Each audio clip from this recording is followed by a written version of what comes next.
કૃપા કોને કહેવાય?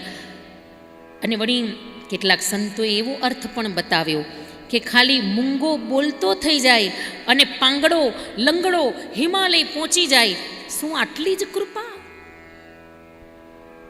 આ તો સામાન્ય વાત છે. આ તો આજનું સાયન્સય કરી શકે, આ તો આજના ડૉક્ટરોય કરી શકે. મૂંગાને બોલતો ડૉક્ટરે કરી શકે છે, અને પાંગડાને નથી ખોટા પગ ચડાવી દેતા, એ હિમાલય ચડી જાય. આ તો ડૉક્ટરોય કરી શકે. આમાં કંઈ બહુ નવાઈ નથી, આ કંઈ એની બહુ મોટી કૃપા ન કહેવાય. આ તો સામાન્ય વાત છે.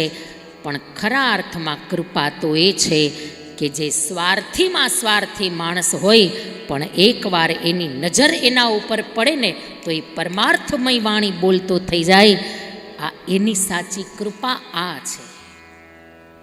અને ખોટા માર્ગે ચાલનારો માણસ હોય, પણ એકવાર જો એની નજર પડી જાય, એની કૃપા પ્રાપ્ત થઈ જાય, તો એ માણસના વિચાર બદલી જાય અને ખોટા કુમાર્ગેથી સત્યના પંથે આવી જાય. આ સાચી કૃપા છે.